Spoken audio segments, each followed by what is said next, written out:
CM ನಿವಾಸಕ್ಕೆ ಆಗಮಿಸಿದಂತಹ DCM DK Shivakumar breakfast meeting ಹಿನ್ನೆಲೆ ಡಿಕೆ ಶಿವಕುಮಾರ್ ಎಂಟ್ರಿ ಕೊಡ್ತಾ ಇದ್ದಾರೆ. ಕೆಲವೇ ಕ್ಷಣಗಳಲ್ಲಿ ಆರಂಭ ಆಗಲಿದೆ ಬ್ರೇಕ್ಫಾಸ್ಟ್ ಮೀಟಿಂಗ್ ಕೂಡ.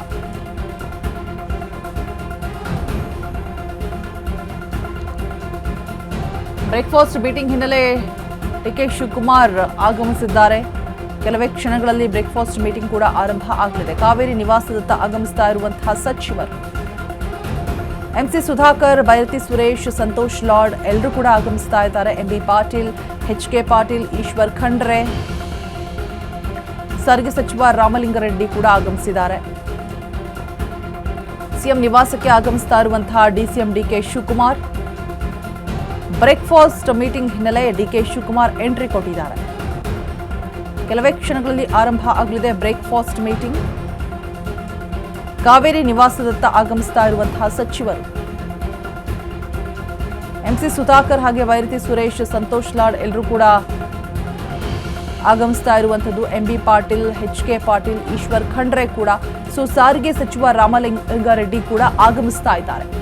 ಈ ಒಂದು ಬ್ರೇಕ್ಫಾಸ್ಟ್ ಮೀಟಿಂಗ್ ನಲ್ಲಿ ಏನೆಲ್ಲ ಮಹತ್ತರ ವಿಚಾರಗಳ ಬಗ್ಗೆ ಚರ್ಚೆ ಆಗಬಹುದು, ಎಲ್ಲರ ಚಿತ್ತ ಕೂಡ ಆ ಒಂದು ಸಭೆಯತ್ತನೇ ನೆಟ್ಟಿರುವಂಥದ್ದು. ಸಿದ್ದು ರಿಸೈನ್ ಫಿಕ್ಸಾ, ಸಿಎಂ ಡಿಕೆ ಆಗೋದು ಫಿಕ್ಸಾ ಅನ್ನುವಂಥದ್ದು ಪ್ರಶ್ನಾರ್ಥಕವಾಗಿಯೇ ಉಳಿತಾ ಇದೆ.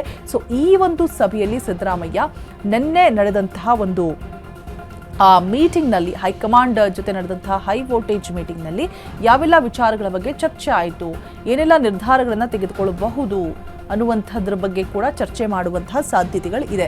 ಆಮೇಲೆ ಸ್ಥಾನಗಳನ್ನಾಗಿರ್ಬೋದು, ಮುಖ್ಯ ಖಾತೆಗಳನ್ನಾಗಿರ್ಬೋದು ಯಾರಿಗೆ ವಹಿಸಬೇಕು ಅನ್ನೋದ್ರ ಬಗ್ಗೆ ಕೂಡ ನಿನ್ನೆ ಚರ್ಚೆ ಆಗಿರುವಂಥದ್ದು. ಒಂದಷ್ಟು ಆಫರ್ಸ್ಗಳನ್ನು ಕೂಡ, ಅಂದರೆ 3 ಸೂತ್ರಗಳನ್ನು ರಾಹುಲ್ ಗಾಂಧಿ ರೆಡಿ ಮಾಡಿ ಇಟ್ಕೊಂಡಿರ್ತಾರೆ. ಇನ್ ಕೇಸ್ DKಶಿ ಸಿಎಂ ಆದರೆ ಯಾವ ಖಾತೆಗಳನ್ನೆಲ್ಲ ಬಿಡಬೇಕಾಗತ್ತೆ, ಇನ್ ಕೇಸ್ ಮಲ್ಲಿಕಾರ್ಜುನ್ ಖರ್ಗೆ ಅವರಿಗೆ ಸಿಎಂ ಪಟ್ಟ ಅಲಂಕರಿಸಿದ್ರೆ what next, and G Parameshwar ಅವರಿಗೆ ಬೆಂಬಲ ಸೂಚಿಸ್ತಾ ಇದ್ದಾರಾ, ಅವರಿಗೆ ಸಿಎಂ ಸ್ಥಾನ ಆದರೆ ಡಿಸಿಎಂ ಸ್ಥಾನಕ್ಕೆ ಯಾರೆಲ್ಲ ಇರ್ತಾರೆ, ಸಿದ್ದರಾಮಯ್ಯ ಮುಂದಿನ ಚುನಾವಣೆಯಲ್ಲಿ ಸ್ಪರ್ಧೆ ಮಾಡ್ತಾರಾ ಇಲ್ವಾ, ದೆಹಲಿಗೆ ಕರ್ಸ್ಕೊಳ್ಬೇಕು ಅಂತ ರಾಹುಲ್ ಗಾಂಧಿ, ಅಲ್ಲಿ ನಿಮ್ಮ ಸಪೋರ್ಟ್ ಬೇಕು ಅನ್ನುವಂತಹ ಮಾತುಗಳನ್ನು ಕೂಡ ರಾಹುಲ್ ಗಾಂಧಿ ಹೇಳಿರ್ತಾರೆ. ನಿನ್ನೆ ಒಂದು ಕಡೆ DKಶಿನೇ ಸಿಎಂ ಆಗಬೇಕು ಅನ್ನುವಂಥದ್ದನ್ನ ಗಾಡ್ ಮದರ್ಸ್ ಪ್ರಿಯಾಂಕಾ ಗಾಂಧಿ ಆಗಿರ್ಬೋದು ಮತ್ತೆ ಸೋನಿಯಾ ಗಾಂಧಿ ಆಗಿರ್ಬೋದು, ಇಬ್ಬರೂ ಕೂಡ ಡಿಕೆ ಶಿವಕುಮಾರ್ ಹತ್ರ ಒಲವನ್ನ ಸೂಚಿಸಿರ್ತಾರೆ. ಏನೆಲ್ಲ ಬೆಳವಣಿಗೆಗಳು ಆಗಬಹುದು ಅನ್ನುವಂತಹ ಕ್ಯೂರಿಯಾಸಿಟಿ ಸಿಕ್ಕಾಪಟ್ಟೆ ಇದೆ. ಸಿದ್ದರಾಮಯ್ಯ ಸಭೆಯಲ್ಲಿ ಯಾವೆಲ್ಲ ಮಹತ್ತರ ವಿಚಾರಗಳ ಬಗ್ಗೆ ಚರ್ಚೆ ಆಗುತ್ತೆ, ಏನೆಲ್ಲ ಅಂಶಗಳನ್ನ ಹೊರಹಾಕ್ತಾರೆ, ಬಿಕಾಸ್ ನಿನ್ನೆಯಿಂದನೂ ಕೂಡ ಮೌನಕ್ಕೆ ಜಾರಿದ್ದಾರೆ ಸಿಎಂ ಸಿದ್ದರಾಮಯ್ಯ. ಯಾವುದೇ ವಿಚಾರಗಳ ಬಗ್ಗೆ ಆಗಲಿ ಚರ್ಚೆ ಮಾಡ್ತಾ ಇಲ್ಲ. ಆ್ಯಂಡ್ ಸಿಎಂ ಸ್ಥಾನದಿಂದ ಕೆಳಗಿಳಿತೀನಿ ಅನ್ನುವಂಥ ಯಾವುದೇ ಸ್ಪಷ್ಟನೆಯನ್ನು ಕೂಡ ಕೊಟ್ಟಿಲ್ಲ. 15 ದಿನಗಳ ಸಮಯಾವಕಾಶವನ್ನು ಕೇಳಿರ್ತಾರೆ. ಅದಕ್ಕೆ ರಾಹುಲ್ ಗಾಂಧಿ ನೋ ಅಂತ ಕೂಡ ಹೇಳಿರ್ತಾರೆ. ಇನ್ನು 3 to 4 ಡೇಸ್ ಒಳಗಡೆ ನೀವು ಸಿಎಂ ಪಟ್ಟದಿಂದ ಕೆಳಗಿಳಬೇಕು ಅಂತ ಕೂಡ ಹೈಕಮಾಂಡ್ ಸೂಚನೆಯನ್ನು ಕೊಟ್ಟಿರುವಂಥದ್ದು.